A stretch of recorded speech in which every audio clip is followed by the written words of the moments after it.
Hey yo, this is Dash, and this is your opportunity to ask me anything you want to. Well, almost anything. If you guys don't know, if you weren't around for last year, during the month of December, when barbecue views are down, we gotta do something to help get those views back up. That being said, what I'm gonna do for the month of December is you guys get to ask me almost anything. So all you have to do is leave a comment down below, ask me your question, and I hopefully will get to respond to it in the form of a video. So don't be bashful. It really won't take more than about half the month to hopefully get enough questions for me to answer and do a video every single day. I really would like for you to ask me a question down in the comments below. Thanks as always for watching, and I hope to answer your question soon.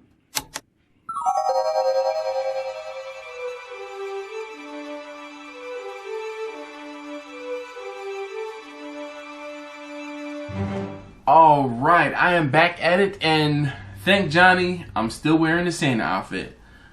Thanks, Johnny. Anyway, this next question comes from, the next two questions come from Backyard Q. Backyard Q is new to the YouTube space and also new to barbecuing. So here are two questions from him. So he says, okay, here's my question.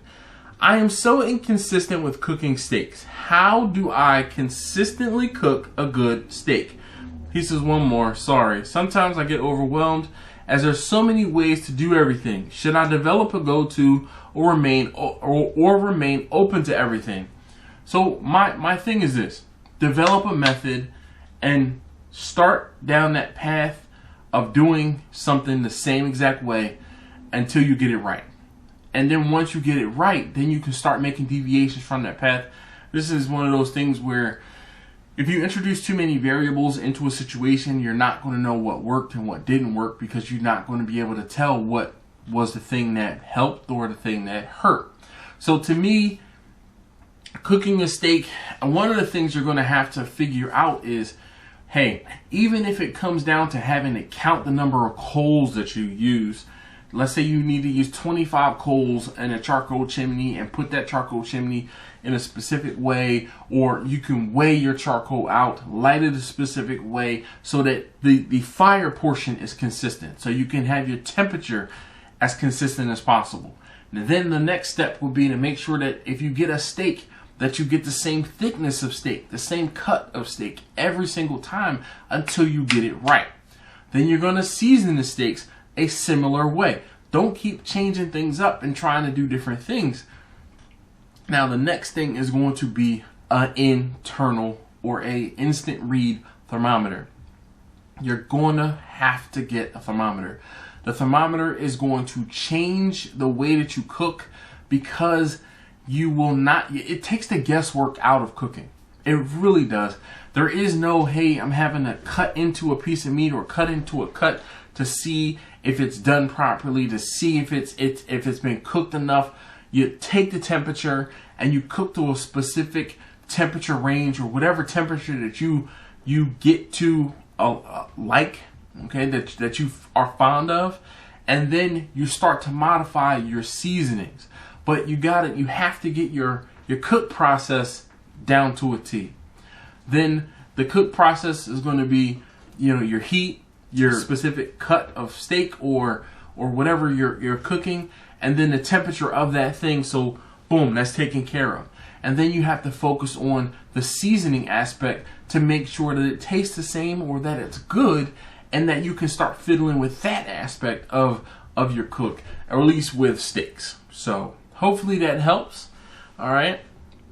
And I guess he's got another question, or the other question. It says, he says, life barbecue balance. Is there really such a thing as life and barbecue balance? He says, how does that work for you and your family? I just started grilling barbecuing in April.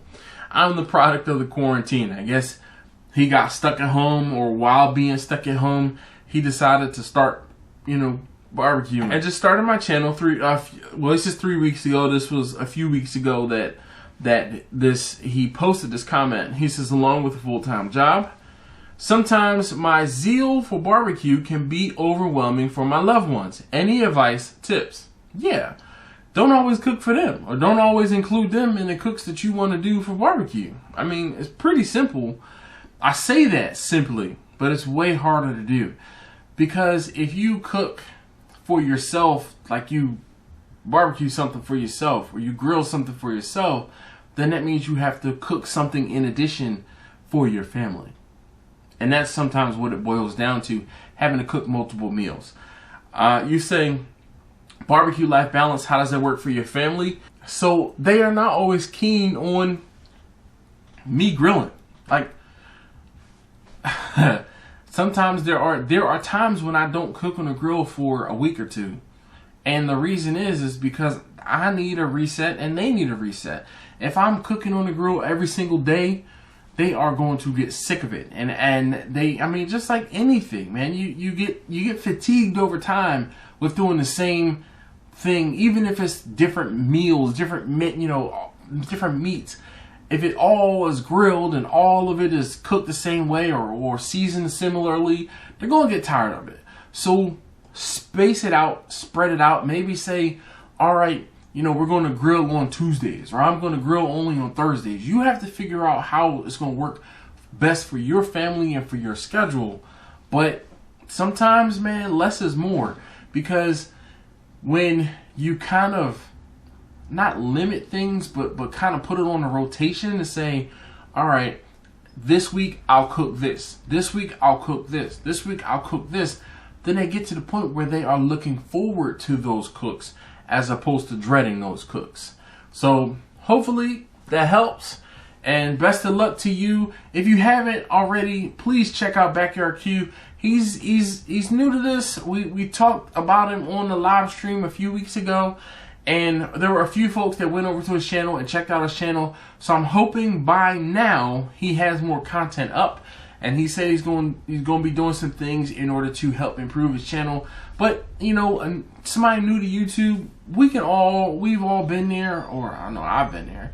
We can offer a little bit of encouragement. So if you could encourage him, if I remember, I'll post the link to his channel right there, and go check it out and tell him I sent you.